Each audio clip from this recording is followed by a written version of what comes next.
So it's Kat and Rich again, and Hello. It's episode 34 today. So what have we been up to this week, Rich? Well, we've had a bit of a different week. I say different week, we've been coaching. Yeah, so not that different then. Not that different. So I had a new client, a guy we've been talking to for a while. Yeah, all through Veloce driving. Yeah, who has been racing with the Porsche Club and wants a bit of help. So I went to a very, very wet Donington Park on Wednesday with him. Yeah, it was meant to be both of us, wasn't it? But unfortunately, I was tied with Porsche. Yeah, you went off. We try and do either run where we've got two different clients and we sort of bring them together so they can learn off one another and make it a bit more of a group exercise, but still one-to-one at the same time. Or Rich and I will work with a client one-to-one and focus on different elements, and sometimes having two people, it can be quite handy focusing on different areas and just putting things in different ways. We all have our own styles, don't we? But yeah, sadly couldn't do that. No, but you had a good time. It was a good day actually. It was very wet, as I say. I mean, they stopped it a couple of times because it was raining so hard. It was an RMA day, and RMA days. They're quite high-end RMA days, but they do tend to have a lot of very, very fast cars, like race cars and, very high, top-end McLarens and stuff, Sennas and things. So it can be a little bit, it's not really a novice's track day, I would say. Well, fair enough, the guy I'm with wasn't a novice. No, well, he's got a racing licence and he's done some racing, and it was more focusing on that, wasn't it? So it was a good day. You were in a road car, though, You're in a road car, we're in a 135, which spent the entire day trying to spin, because that's what 135s do. But it's quite good for car control, that, isn't absolutely. it? To develop and car a great control. little car, So we did that, and then the next day I did a Millbrook day with another new client in a box, the GTS 981 box GTS, which was at Millbrook, wasn't it? Which was a Millbrook day. Again, was meant to be both of us, but sadly, I've been you double booked yourself. Double booked, been at Porsche the entire time. But no, hopefully I'll meet him next time. But it sounds like he had a really good day. It was. Well, Millbrook's a great place to go. I mean, it's quite an intense day. I mean, he was pretty much done by 3:00. Yeah.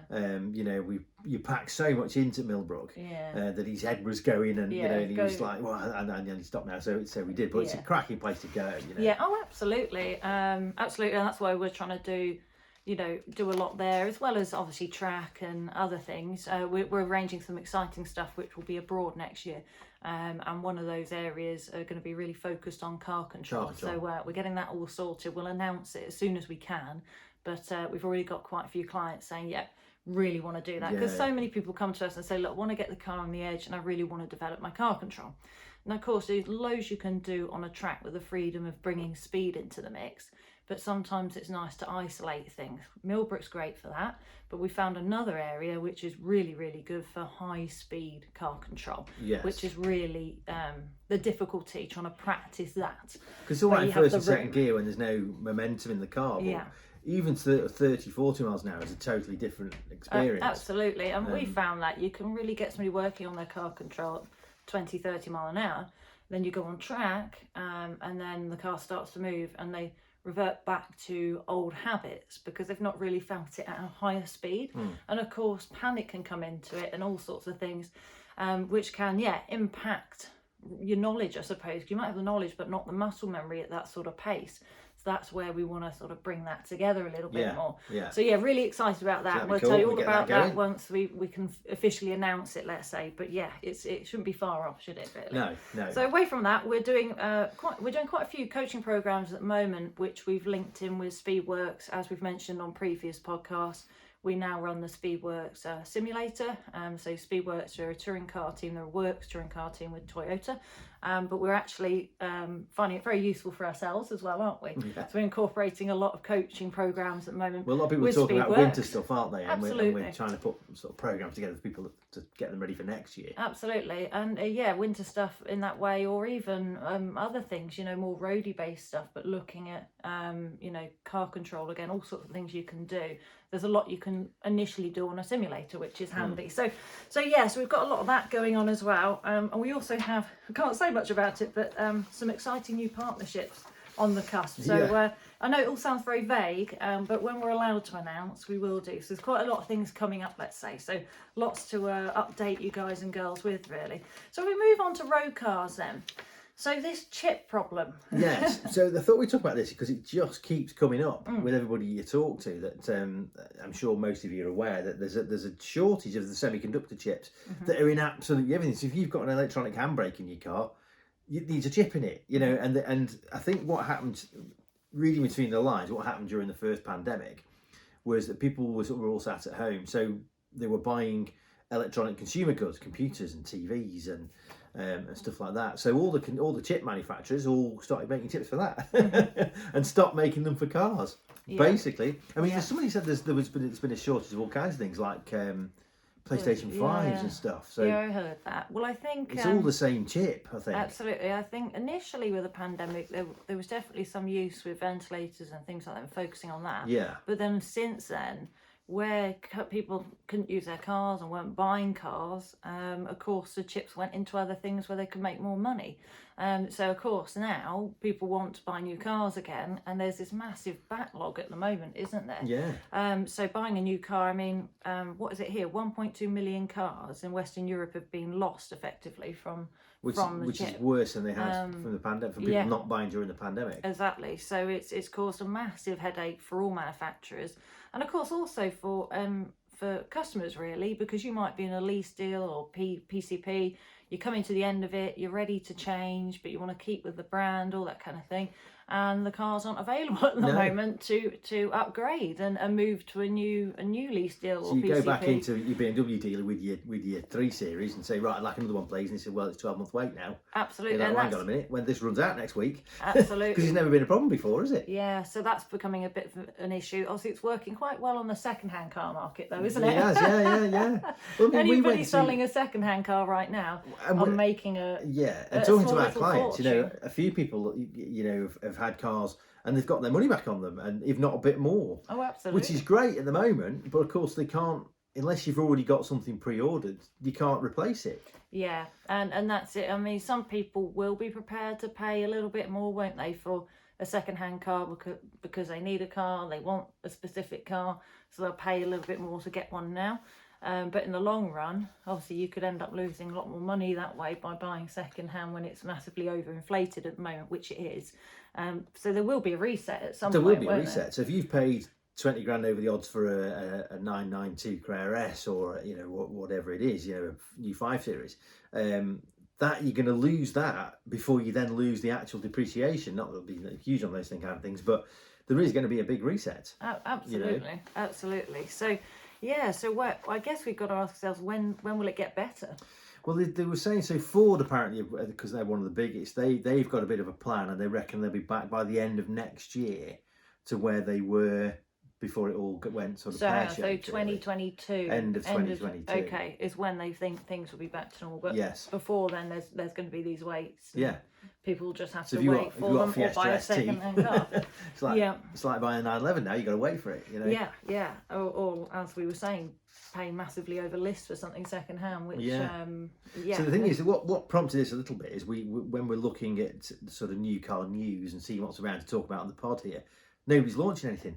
So there was talk of the new SL, that's going to be now, the Mercedes SL, that's going to be announced next week, but it's been delayed. Yeah. New Range Rover was supposed to come out next week, that's delayed. It's 18 months late, the new Range Rover. Yeah, absolutely. So we're looking for stuff to talk about. Yeah. And there's nothing out there. All the manufacturers are like, we haven't got anything. Yeah, I mean, there is a lot coming up. There is lots to talk about. Nuts all of a sudden. But yeah, unfortunately at the moment, there's still loads of things we can talk about with cars, to be fair. But when you're just talking about the latest things launching, a lot of things have been delayed, unfortunately.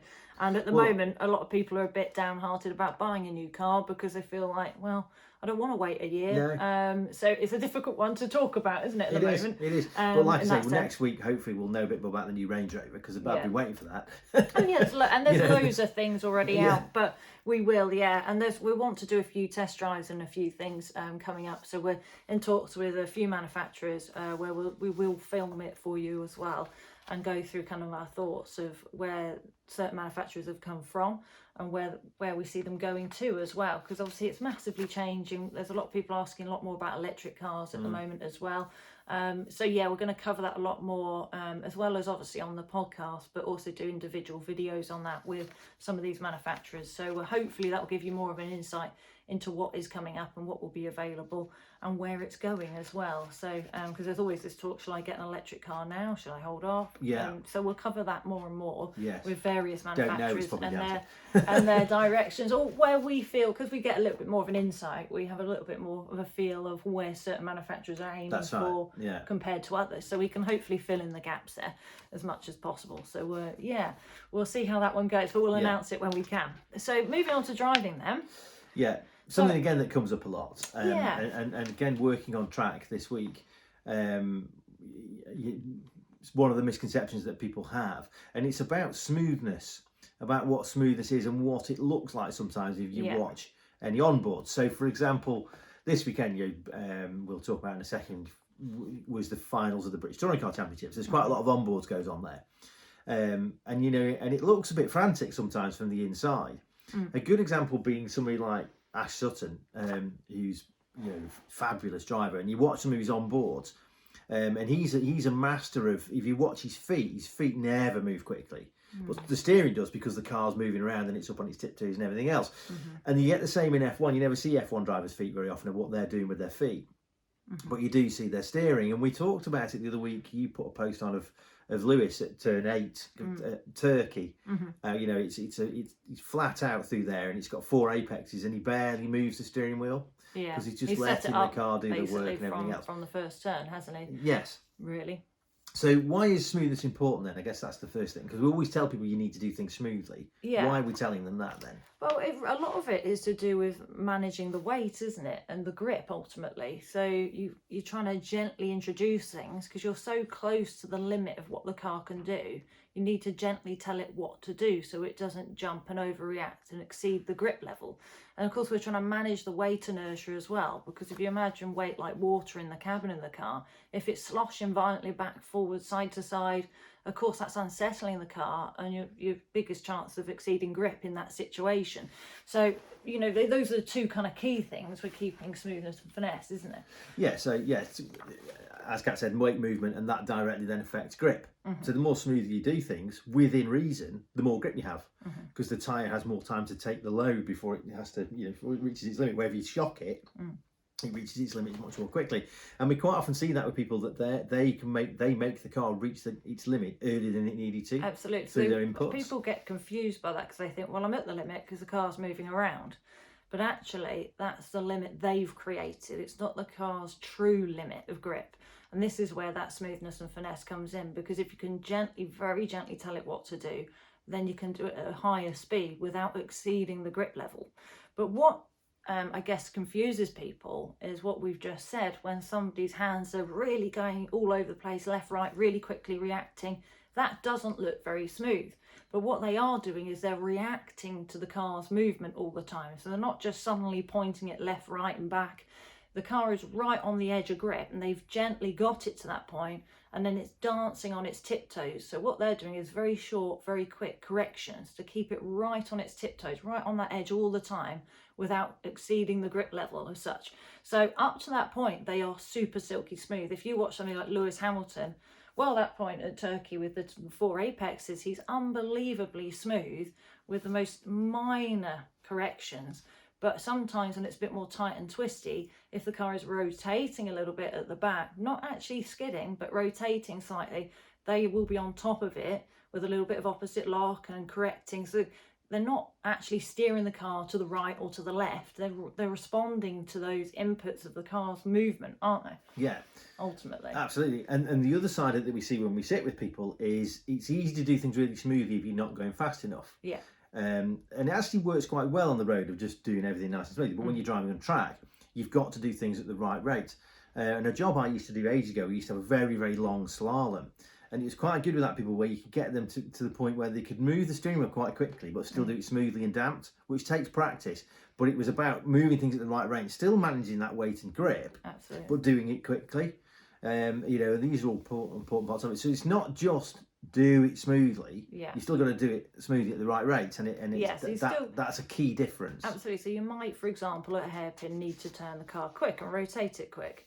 So ideally, you would initially introduce that input by a smooth, dampened movement on the wheel. Let's say we're turning left hairpin. Initially it's slow, and then you speed up the rate of movement as you get towards the apex. And again, it's all to stop it suddenly inducing a load of understeer, because you're being too aggressive. The car is shocked by that, and then of course pushes into understeer because the tyres haven't had a chance to load up and take that. And of course the weight as well, you want to gently place the weight where you need it to generate more traction and then do the job as such. So yeah, it's something we see a lot, and that's why we want to talk about it, because people get confused. They either go really silky smooth, but to the point where then you can't add speed into the mix because the rate isn't quite right, or you'll see people that are really sort of quite jolty with the steering wheel, aren't they? Because that's what they've seen people do, but they're not actually at the limit of the car, so the car is actually getting unsettled by those inputs. So ultimately, yes, you want to focus on smoothness and finesse throughout, but you need to understand when it's the right rate and when it's not. So sometimes things still need to be done quickly but smoothly, and sometimes you will need to correct the car's movement slightly. And that's got to be right quick. On its because it's right on its limit, right on its tiptoes. But ultimately, yes, smoothness and finesse is absolutely key, but you will have to do the odd correction when you're right at the limit of what the car can do. Yeah. But we'll do some videos with this as well. I mean, there's lots of stuff online that we can use and talk over anyway, but we'll do some of our own stuff, and then we can purposely do it right and wrong to give you those comparisons as well, can't we? Yeah, absolutely. And then get right to the limit so you can see how that smoothness just starts to change a little bit with the inputs. So yeah, we'll go into that more and more, but yeah, still aim to be smooth. That's the thing. But just think about the rate you're doing things. Another example actually is people often, when they're aiming to be smooth, they'll straighten the wheel too slowly. They take forever to straighten the steering wheel, when actually you can do that smoothly but quickly and get all the load off the car so you can go. It's things like that. So it's just working out and when it's the right rate, I suppose. So we move on to motorsport. Bit of a race on last night, wasn't it? Yeah, so the US Grand Prix at Texas. I mean, I love Texas anyway. I can see why people get so excited to go there. It's well, I was saying to Richie last night about you can just dress as a cowgirl or cowboy the whole time and it doesn't look weird, which is always a perk. I think Danny Rick definitely embraced that, didn't he? Over the weekend. NASCAR and everything, didn't he? But they really, like, jokes aside though, it looks like Formula One are really starting to break into the US. In the past, they haven't really had success with that. But there was a huge crowd over the weekend of 400,000, which is massive. That's kind of getting on towards what Silverstone gets. Absolutely, and if you think we're known as one of the biggest, aren't we, for spectators? Yeah. That the fact that they're getting that is great, because in the past it has very much been IndyCar and NASCAR. Their own sports, NASCAR, all sorts of stuff. So why watch Formula One when you've got all this? But they seem to be cracking it. But if we go back to what happened with Michelin at Indy back, what year was that? I want to say, was it 06, somewhere around there? Okay. I think it was 06. Yeah. But what happened was America was, there always were Grand Prix in America, and then they started to do stupid things like they went around car parks in Las Vegas, and they went to Detroit. And Detroit, the average speed around Detroit for the Grand Prix was something like 72 miles an hour. So you can imagine the Americans used to see NASCARs going at 200 miles an hour, a bit like, what the hell's this? Yeah. So there was no US Grand Prix for ages. And then Indy, they decided to have it in Indianapolis. And the problem with Indianapolis was, as much as anything, again, you're sat in the stands at Indianapolis watching Indy cars go past at 240 miles an hour. Yeah. And then a Grand Prix car comes past, probably doing 170. Yeah. But it all looks a bit tame. But the biggest thing was Michelin didn't make the tyres right. So they had all this where they all went out to the grid, and then 3/4 of the field all went back in the pits again. And there was they protested. Well, they couldn't run because of the tyres. Yeah, but when they so the Bridgestone runners carried on. Protesting that a little bit with Michelin. But they knew it wasn't safe. Yeah. Yeah. So the American, and everybody walked out, or the crowd walked out. So it's taken them a while to crack it, but I think with Austin, they've got the right venue, the right track. Yeah. Obviously, having people like Sergio Perez in there, who's Mexicans, there's a lot of Mexicans there. Yeah. There's a lot of Dutch people living in America, so Max helps. Yeah. But then you've got Andretti buying a team, so there's going to be a lot more American involvement. Yeah, so absolutely. And they're getting there now. But in fairness, if you look at McLaren, McLaren are involved in IndyCar and Formula One, and they're definitely merging their drivers a lot more, aren't they, with things. Yeah. But no, it really felt like this time America had embraced it. We had Danica Patrick doing a lot of the commentary. Well, she's an IndyCar, NASCAR racer, achieved a lot over her career. I think she's the only woman to win a major international race. Yeah, because she won an IndyCar race. Yeah, she did. Yeah, she's won three or four, I think she won. Because it came up on the stats. Yeah. But yeah, an amazing driver. But she would normally do IndyCar commentary, that kind of thing. So you can see that there's more of a crossover than ever, which is going to be great for IndyCar, but also great for Formula One, isn't it, going forward? This is how we want it to be, really. Because there's always this question, is what's better and who's faster at the pinnacles of the sport. And of course, this is a great way of measuring that, isn't it? Because if you do get F1 drivers going to IndyCar and vice versa, you really get to see what they're capable of. And I actually don't care, because I just like all that sport. But it's interesting to see the difference. But yeah, so that was the first thing. It's nice to see it be successful, have a huge crowd. I really think that's going to make a difference. They're aiming for 3 Grand Prix next year. I thought it was 2, but now they're talking about 3 for next year in America. So clearly they want to make this a bigger thing. Of course, financially, there's gains for Formula One there, isn't there, as well? So biggest audience. Absolutely. But yeah, the actual race itself then. It was a good race, actually. Yeah, so it was tense. Absolutely. I mean, well, if we go back, to free practice, the first thing that was noticeable was Mercedes were very, very quick. Straight out of the box, they were nearly a second quicker than anybody else. And they had, it then became apparent that they have a trick diffuser. So basically at certain speeds, the ride height lowers enough that basically the actual rear wing, how would you explain it? So it's the diffuser, isn't it? Yeah, it stalls the rear wing. Stalls. So it must squash the air coming out from the diffuser. Yeah, so it goes from obviously a bit like where DRS, where it opens, so there is less, friction there with the wind. Of course, this is another way of doing that in other areas, isn't it? Is it works for you 1 minute, and then it lowers itself enough that it's not working at all. So of course, more air is coming through faster, so it's then not slowing you down as much. So that it's very fascinating how they've managed to achieve that, because of course you wouldn't want the wing to stall at the wrong time. If you're in a high-speed corner and the wing stalled, you'd just spin. That would be it, and you'd be off. So it's very clever how they've managed to make this work at the right speed, haven't they? They have, yeah. But then the problem they had then was it's like a ploughed field, the track. Absolutely. So they had to then jack it back up, so it didn't work so well, and the car became a bit of a nightmare. You can see it was quite hard to drive. So it was great for them initially, but the circuit is so bumpy that I think with the ride height getting that low, it was damaging the bottom of the cars.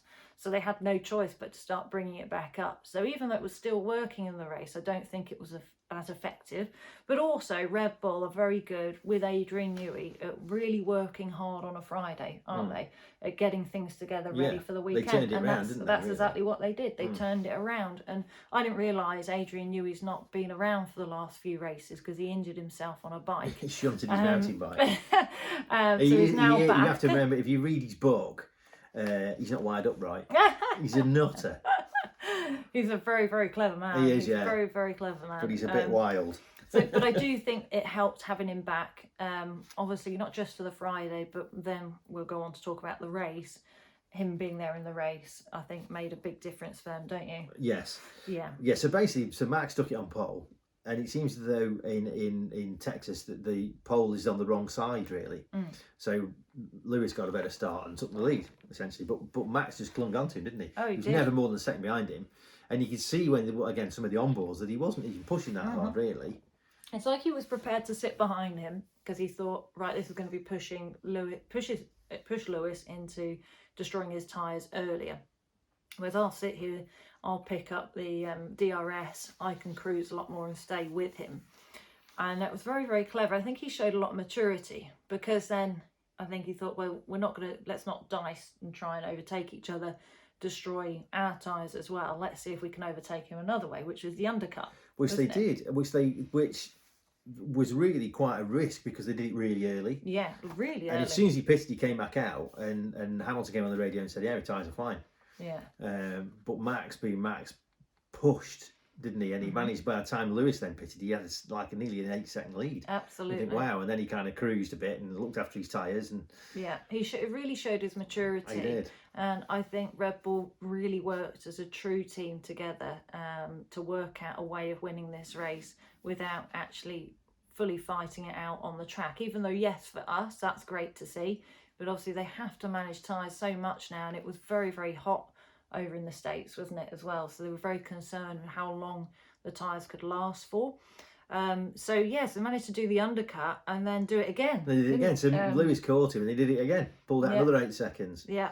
So it was a risky strategy though, because it meant the final stint was very long for Max. So bearing in mind, they know that the tyres don't last that long there. It's so aggressive on the tyres. It's very, very bumpy, and it's very hot as well. So it was a lot to ask of Max to do such a long stint on one set of tyres. But if he's a man to, he's the man to do it, right? He's so good at managing things and showing his maturity with it all. Because he tried to get them to do something with Sergio, didn't they? But Sergio was struggling because he had no drinks bottle, I think. Yeah.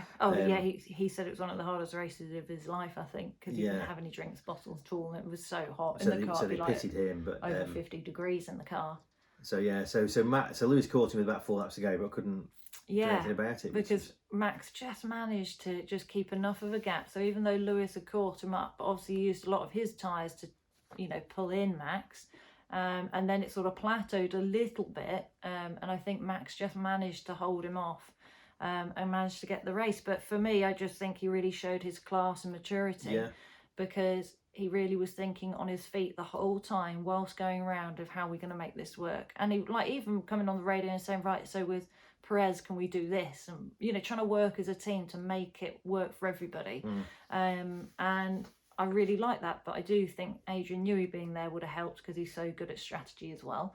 They pulled it out the bag. It was risky, but they pulled it out the bag. You could see Lewis was a bit deflated by it, but I think he came round and understood, we just weren't quick enough this weekend. But who knows? It's all a big mix-up at the moment because normally Mercedes are much quicker there. So the tracks that are normally strong for Mercedes haven't been so much this year, and vice versa. So we really don't know what's going to happen next, do we? No. But we know Mercedes are very good at finding advantages. So we'll have to see. I mean, I don't think we'll see this trick diffuser on the Red Bull because they run a much higher rake at the back. Yeah. But I do wonder if they'll try and do something. Well, they reckon Mexico, so the next 2 races are high altitude, so especially Mexico City's really high. Yeah. That suits the Honda engine, so we'll see. Yeah, well, anyway, it's making it really interesting now because what is it? So 12 points ahead is Max. And I just think it's great it's not that I have anything against Lewis at all, but it's nice to really see a real fight, a real mix. And it's been a little while since we've seen that. It's nice to see, almost the master and then the young gun chasing him, and I think I really am super impressed with how Max has come on in the last year with his maturity, because you think not that long ago we get a bit hot-headed with things. He seems so calm on the radio all the time now. Yeah. So even when he comes second, he's very, right, that's the best we could do this weekend. I think we should be pleased with that. And, it's just very, I think that can make a big difference, honestly, this year for his chances of getting the championship, that's for sure. But there's been loads of finales this weekend, hasn't there? There has. W Series, so all female. So that all went down to the wire, didn't it? They arrived all square on points, Chadwick and Powell. Yeah. And then Jamie Chadwick basically showed her class a bit, really, and she pretty much dominated the whole weekend, with the caveat that Abby Pulling, who's only in her ever 4th W Series race, because she's a reserve. She's a reserve driver, Abby Pulling. She got no money. I think she'll be definitely in the series next year, which I'm pleased about. The top 10 go through, don't they? And she's managed to finish in the top 8, even though she's only done 4 rounds. Oh, really? So she's guaranteed in. Oh, good. Yeah. Well, I'm glad about that. I do think they should change that in some ways, though, because we've had Jamie's won it twice now.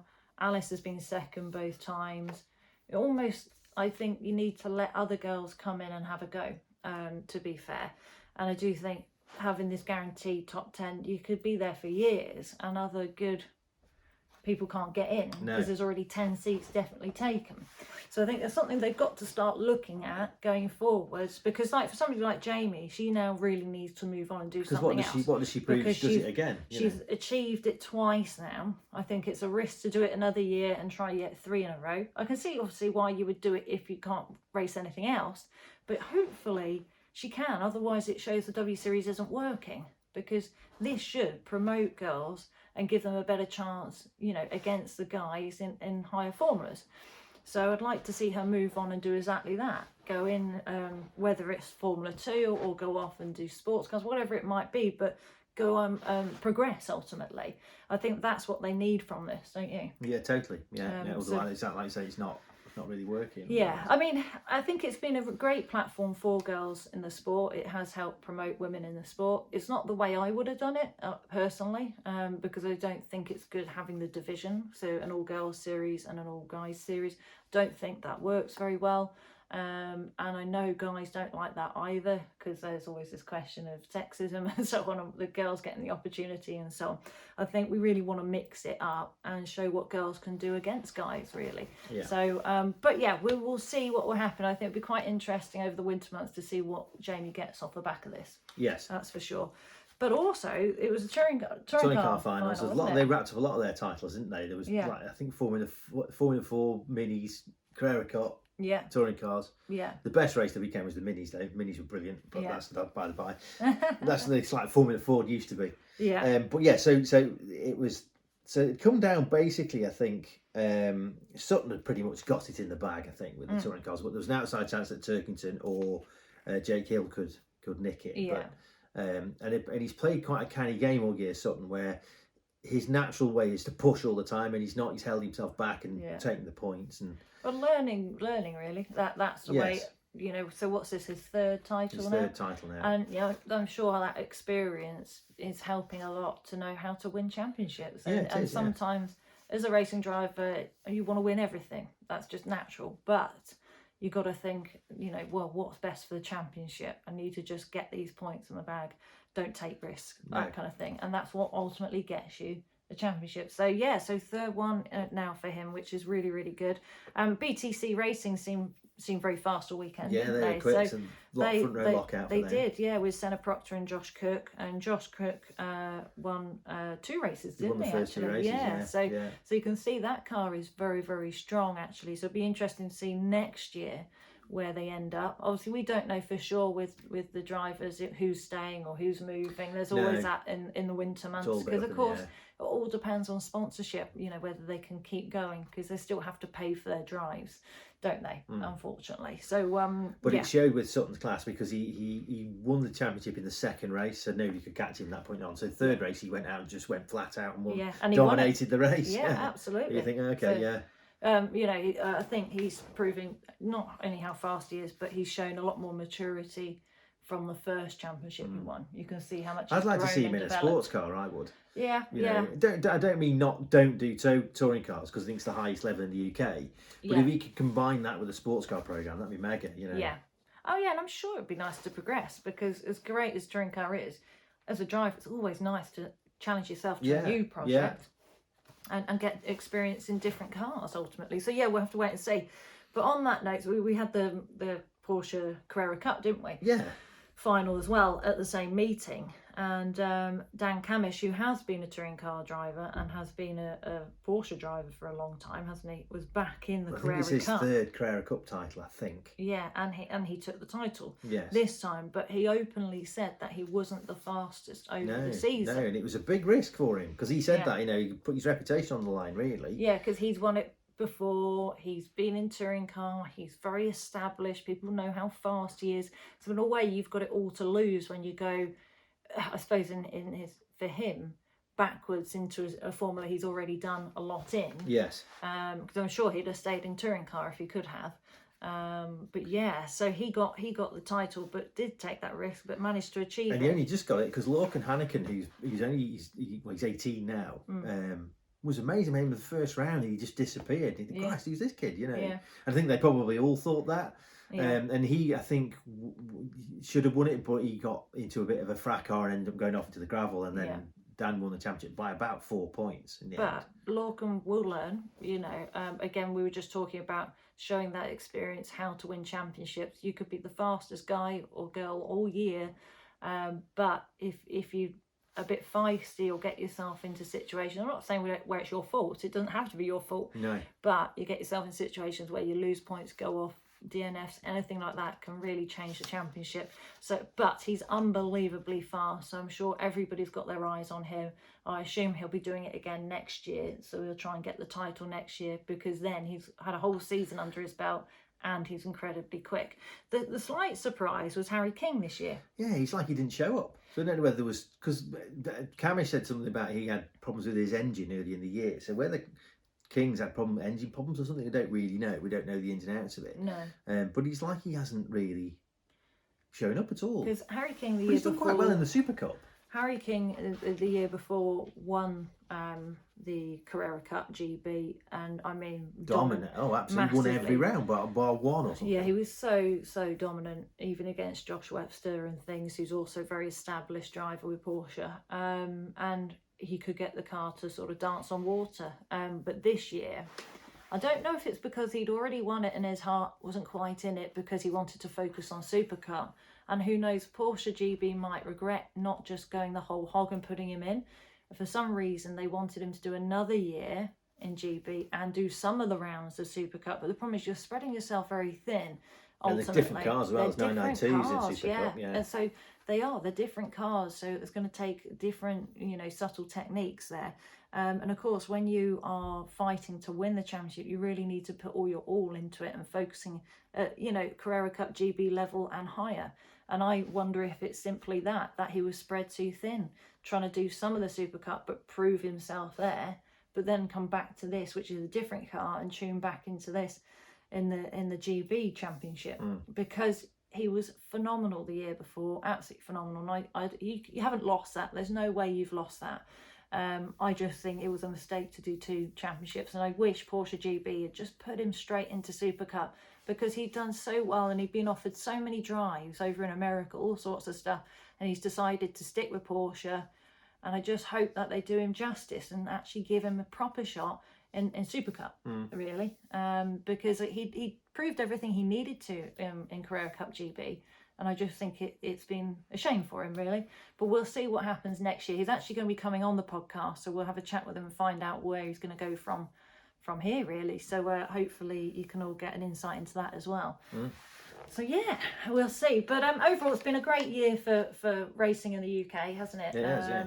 But a lot of things here are wrapping up now. Of course, Formula 1 goes till what, end middle of December, 12th of December. Yeah, the last I was going round. to say, yeah. So yeah, we'll in a nice way, we'll be able to talk a lot more about motorsport through the winter, whereas normally, obviously, it goes quite early. But we'll keep you up to date. Now it's getting to that time of year. We've got a lot of people in place that are coming on the show. So we will announce one by one who's coming on. We've just been waiting for them to finish their seasons, so we can have like a bit of a review of the season and where they're going forwards as well. So yeah, we'll announce that as we go. But if we go on to the interactive question then. Yeah, so it's yours this week. You read it out.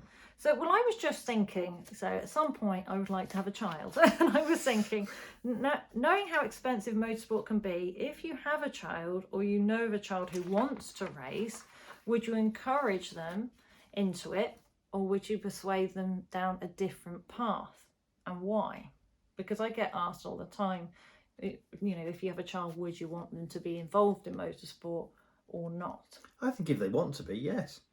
So, but you why? just got to find a way, because we all need a passion in life, and and if that's what your child, that's the thing they want to do most of all in life, then you've got to give it a go, haven't you? Yeah. It's and find a way. Yeah. It doesn't have to be, okay, everybody sets out wanting to be a Formula 1 driver, but we know there's other different ways of doing it.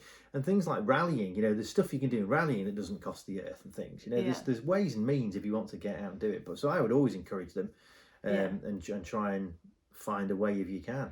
Yeah, I think I've certainly learned a lot doing it myself, and of course hindsight's a wonderful thing of what you would do differently, but that is something, if I had a child that really wanted to do it, I would absolutely support that, but I probably wouldn't keep them in karting for as long. Get them in cars ASAP, and really now I know so much more commercially what you can do than I obviously did growing up. I do think it's very hard to raise funds, but I do think it's easier than ever to network and reach people with social media, all that side of it. So I think done the right way, you can still make a massive impact and raise the funding to progress and go further. and I would probably encourage them to focus more on touring car or sports cars, that kind of thing. Not initially, but further along, if it was looking obvious that financially it's going to be harder, then I'd focus one of those avenues, just because I think that is more accessible and more achievable. Whereas Formula One is crazy money to go that route and all the way up through. I think that's incredibly hard to maintain. But yeah, I definitely would, and I'd really enjoy having a little one and encouraging them. But they'd have to want to do it. I'd never ever force a child into doing something they don't want to do. But like you say, I think it's really important that kids have passions in life, whatever that is, whether it's sport, music, something else. But I just think it's really good to have a focus and a dream and try chase it. I think it's so exciting, really. So yeah, I would, even though I know how expensive it is and how hard it is. I'm a strong believer that things come off the back of it anyway. So yeah, I think it can only be a positive, really. So yeah, let us know if you have a child or know of anybody. Would you encourage them into motorsport, or would you get them to keep away from it because of how expensive it is? So let us know what you think. So next week then, what we got next week? Well, I don't think there's any racing, is there? So there's a few bits we will be covering, but yeah, we're going to be doing some winter specials with not just racing drivers but other people in the industry. So we're going to announce some of those as of next week. So we've just got those lined up, so we'll start announcing them. They will still be part of the podcast, but there'll be a podcast special, so it's more devoted to them. And having an interview with them. So yeah, we'll announce that next week. And then yeah, there is a little bit of racing we can cover, but it will probably be a bit more car focused next week and driving focused, won't it, away from that. Right, so. But yeah, we've got some exciting announcements to make, so we'll do that next week, so you guys and girls will actually know what we're doing and what's on the cusp. And then yeah, hopefully you can enjoy it with us. So I think that's it for now, isn't it, really? I think so, yeah. Okay, all right guys, See you next week. yeah, thanks, bye.